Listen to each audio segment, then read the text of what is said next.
आमदार म्हणून निवडून आले आहे, त्यांचा पहिला दिवस होता, त्यांची काय गाईड आणि मार्गदर्शन केलं? गाण्याची गरजच नाही आहे. आमच्या घरातच जे सामाजिक राजकीय वातावरणामध्ये ती वाढली असल्यामुळे तिला काही वेगळ्या गाण्याची आवश्यकता नाही आहे.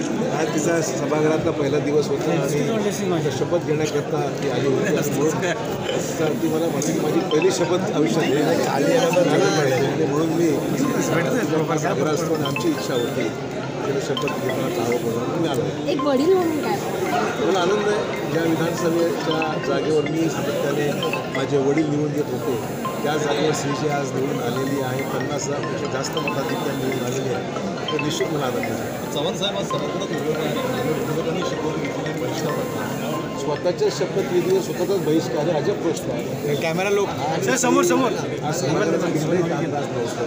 जे आमदार निवडून आलेले आहेत त्यांना स्वतःच्या जागेवर असंबल पदग्रहण करण्याच्या अगोदर त्यांना शपथ घ्यावी लागते विधानसभेची. ज्या जनतेने त्यांना निवडून दिलेला आहे त्यांचा घोर अपमान आहे हा. म्हणजे हा काही कामकाजाचा भाग नव्हता.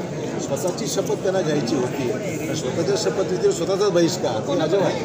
मग त्यांचं ईव्हीएम मशीन आणि मतमोजणी ठीक आहे ते होईल ना. सुप्रीम कोर्टाने जजमेंट दिल्यानंतर त्यामध्ये राहिलं काय. मुद्दा एवढाच आहे की आज कुठला तरी विषय त्यांना घ्यायचा आहे. विधानसभेच्या अध्यक्षाची निवड परवा आहे. त्या अध्यक्ष निवडमध्ये का निवडून कोणी येऊ शकत नाही. बहुमत आमच्याकडे आहे आणि त्यामुळे मग काहीतरी निमित्त पाहिजे होते म्हणून आज हा सगळा पदार्थ केलेला आहे. चव्हाण साहेब, अजित पवार यांना काल क्लीन चिट देण्यात आलेली आहे. विरोधक जे आहेत ते त्याच्यावर टीका करतायत. तो मुद्द्याचा भाग आहे. तो सत्तेत सहभागी झाले म्हणून त्यांना अशा पद्धतीने वारंवार त्यांच्यावरती आरोप केला जातो की सत्तेत सहभागी होतात आणि नंतर एखाद्या प्रकरणामध्ये त्यांना क्लीन चिट मिळते.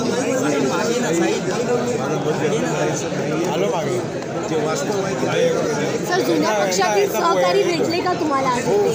मी आज नवनिर्वाचित मुख्यमंत्र्यांना भेटलो आणि त्यांना माझं पहिलंच पत्र खासदार या नात्याने मतदारसंघातल्या श्रीजाच्या मतदारसंघातले जी काही पाणी पुरवठ्या संदर्भातले जे कामं आहेत ते महत्त्वाचे आहेत ते पत्र मी त्यांना आज सुपूर्द केलं.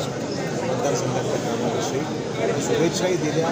नंतर विधानसभेचे माजी अध्यक्ष नार्वेकर यांनासुद्धा पुढील कामकाजाकरता त्यांना पुन्हा अध्यक्ष होण्याकरता शुभेच्छा दिल्या.